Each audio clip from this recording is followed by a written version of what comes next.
Qual foi uma das vezes, assim, marcantes que você passou mal por conta da sede? O que aconteceu? Qual foi a primeira vez que você convulsionou? Quem estava com você? Porque até isso, gente, imagina, a pessoa está na rua, pegando um ônibus, indo para o trabalho, numa estação de trem.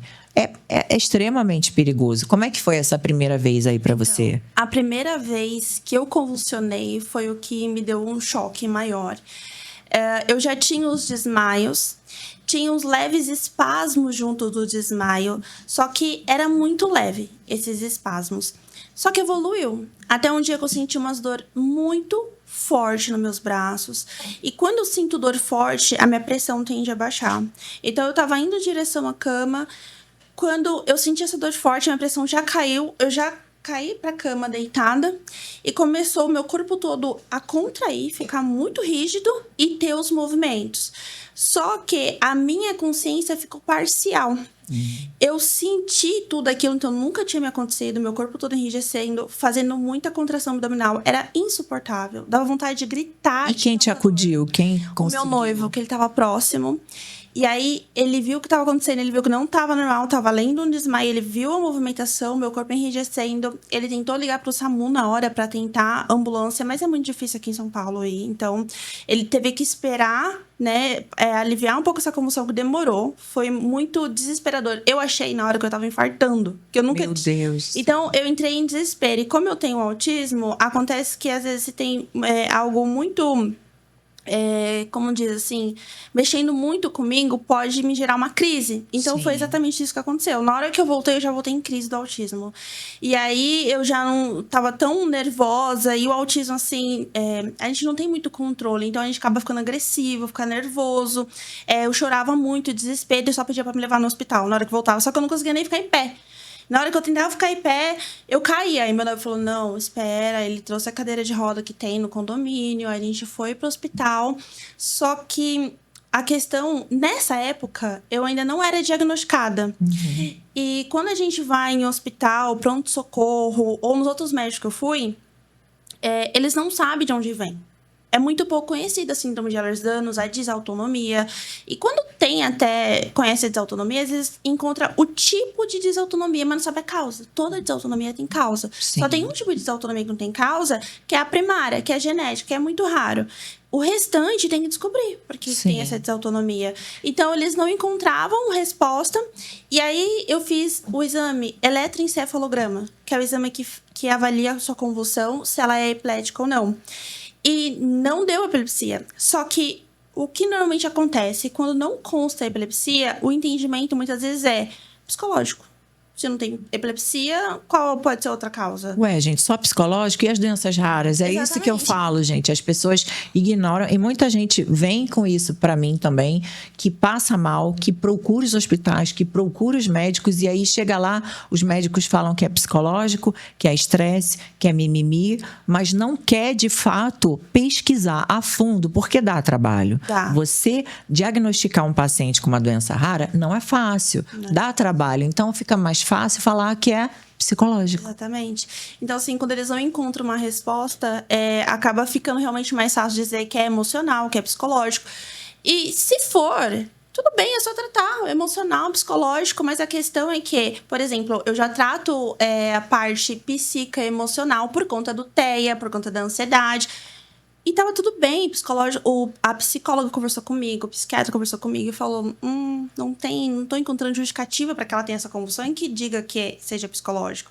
E aí, depois no hospital, falaram para mim, olha, é melhor você procurar um neurologista que realmente possa dar uma atenção melhor, porque não tá batendo isso de ser emocional com o que tá acontecendo.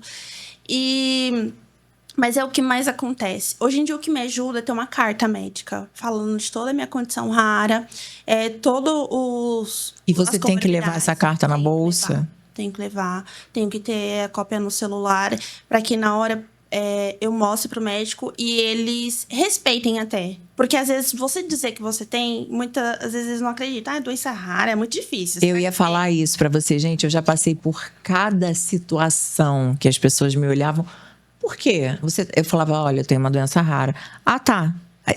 No hospital, para pegar senha, uma menina já chegou para mim e falou assim, qual o nome da sua doença? Aí eu falei pra ela, vai adiantar eu te falar? Você não vai saber. Você não vai saber nem pronunciar o nome. Já aconteceu isso com você? Das pessoas duvidarem de você? Duvidam porque é uma condição invisível, né? Não tá estampado. Olha, ela tem SED. Olha, ela tem autismo que tá relacionado. Não tá. Então, duvidam muito se realmente tem essa condição. E aí você ter uma carta de um médico mostrando... A última vez que eu tive que ir em pronto-socorro, eu mostrei a carta. E foi a primeira vez de todas que um médico do pronto-socorro falou... Assim, a sua síncope convulsiva. Ele falou dessa forma. Você fica até feliz, não é? Eu fiquei até emocionada, porque... Eu também já passei por isso. Nossa, ele realmente só aceitou e respeitou. E a carta que ele leu tudo que estava na carta, então ele realmente assim... Porque chega um momento que é preciso ter mais conhecimento para que entenda o que realmente acontece no corpo do paciente com doença rara. Porque, por exemplo, como é muito sistêmico a síndrome de Ehlers-Danlos, existe uma limitação. Se o médico não conhece, é muito difícil dele conseguir compreender tudo o que acontece ali no corpo da pessoa. Então, às vezes a pessoa está sentindo tantas coisas. Conseguir até tratar. Se o médico não conhece, vai tratar você como? Como se fosse uma pessoa normal? Não é, gente. Quem tem doença rara merece um cuidado especial, merece uma atenção especial, e é o que eu falo, e eu já falei várias vezes.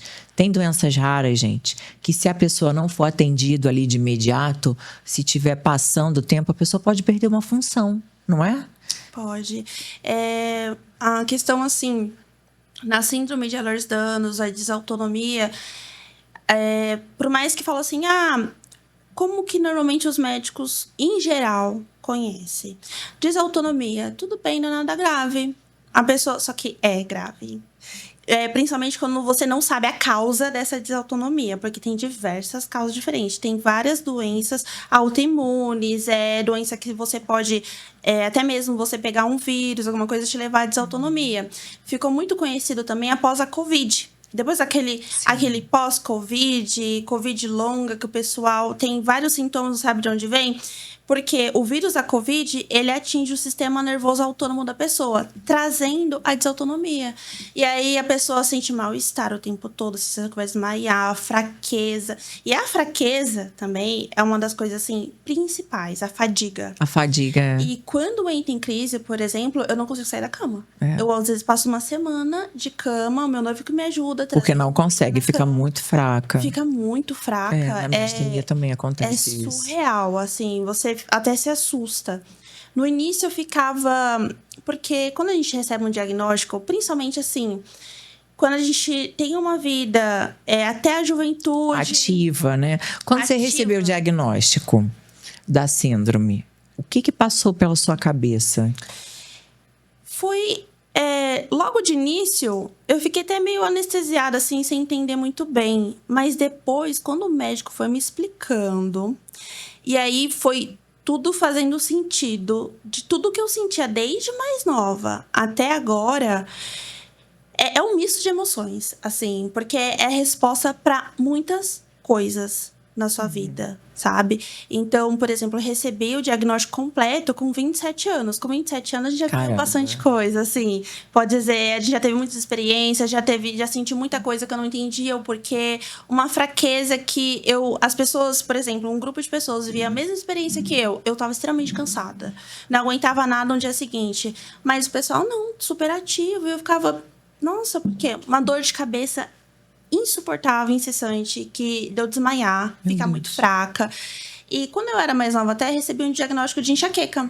E aí, a enxaqueca não é só dor de cabeça, tem um enjoo, tem um mal-estar. Eu falei assim, então é enxaqueca, né? E achava que não era nada demais, só uma enxaqueca. Só uma enxaqueca, só que não é. Que não é só uma enxaqueca, tá, gente? Porque enxaqueca, quem tem enxaqueca, sofre muito, porque as dores são terríveis. Forte. Só que vai um pouco além, então a pessoa fica muito fraca, tem desmaio. Eu já desmaiava na adolescência, às vezes eu não percebia.